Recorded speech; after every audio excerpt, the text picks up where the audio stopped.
Starting off with the Oaks, Abel Tasman showed a strong progressive pattern last year and came out with a new top in her first start this year.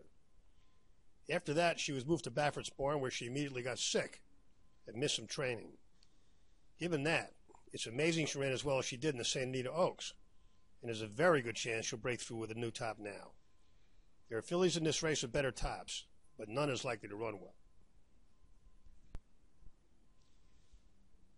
Daddy's Little Darling worked her way forward last year, not bouncing until the very end. We don't like that she hasn't broken through her 2-year-old top in 2 tries this year, but that could happen now. A bigger problem is there are much faster fillies here, and a big jump is unlikely. Ever So Clever ran a good figure first time out and didn't get back to it for 10 months when she broke through with a new top. On 3 weeks rest, we expect a bounce. Farrell worked her way nicely down to a good figure last year, but took 3 starts this year to get back to that level. It's true that she might not have been fully extended in the February run, but we think the most she will do here is pair up. Jordan's Henny did a lot of work to get to a relatively slow top last year. She paired new tops in her 2 tries this year, a pattern which often yields a new top in young horses. But with that slow 2-year-old top, a big jump is unlikely. Lockdown has 2 full sims, neither of whom made it to the gate at 2, and both of whom got better with age. One was Close Hatches, who ran some really big figures at 3 and 4. This filly did come around in time to run last year, ran okay, and in the most recent moved forward. She starts out slower than several here, but there's a lot of upside. We've seen worse long shots, especially for the exotics. Miss Sky Warrior was the best of these last year, and in her second start this year ran a really big one. Having a solid 2-year-old foundation gives her some chance not to be knocked out. But fillies averaged 3 points slower than colts, meaning that was a huge effort for a filly. The Sky Warrior is so fast she might be able to bounce a couple of points and still win, but we have to say, Breen's record at Churchill is not encouraging. This filly is clearly a strong contender, but one that's tough to have confidence in. Mapatism has been very solid, but not very fast. We would give her no shot, except that occasionally O'Neill horses jump up when they leave California. Still, she's tough to like. Paradise Woods ran okay in her debut, better the next time, and huge when sent 2 turns last time. A repeat would make this filly super strong, but as with Miss Sky Warrior, that's a huge effort for a filly.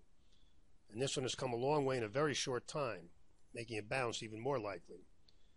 Mandela is another who has not done great at Churchill, and it's worth noting that even the Great Beholder bounced following top efforts until she was much older. Like Miss Sky Warrior, this one could conceivably bounce and win, but we don't want to take a short price on that question. Sailor's Valentine ran a decent figure sprinting last year, which set her back over the winter. She jumped forward when she got to Keelan along with the other Keneally runners, but we think that's her limit for now, and she's more likely to bounce than go forward. Salty ran well in her debut and has inched forward since, with her first try around 2 turns slightly her best. This is a solid pattern, and with 5 weeks rest she's likely to run well, quite possibly a new top. The negatives are that there are faster fillies, and she has a history of wide trips, but this one is a contender. Summer Luck is slow and shows no development. There's no reason to expect a jump.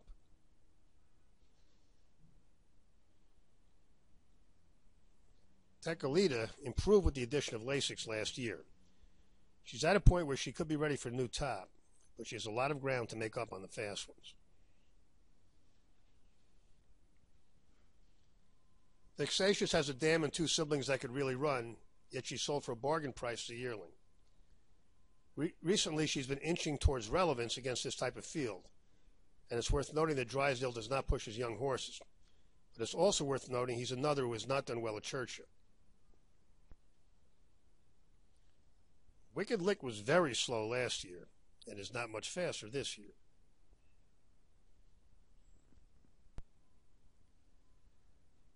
With the rain headed for Louisville, it's worth pointing out that in general, off tracks work against horses coming off big tops because it gives them an extra reason to bounce. Off tracks favor those with good patterns that have not yet overextended themselves.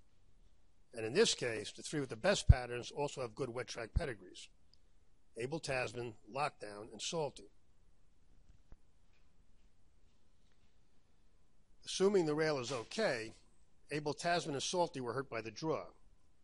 Smith might be able to find a place for Abel Tasman to drop in, but Rosario is likely to end up wide on Salty again. Paradise Woods should make the lead and save ground. Lopez will probably send Miss Sky Warrior and sit right outside her. Lockdown may have done best of all, and that combined with an off track would make her a very live long shot.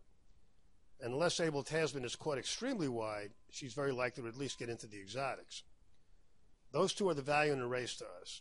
It's not that we don't think the two fast fillies can win, but there's too good a chance each will bounce, especially on an off track, to trust them at short prices. We will use them, but defensively.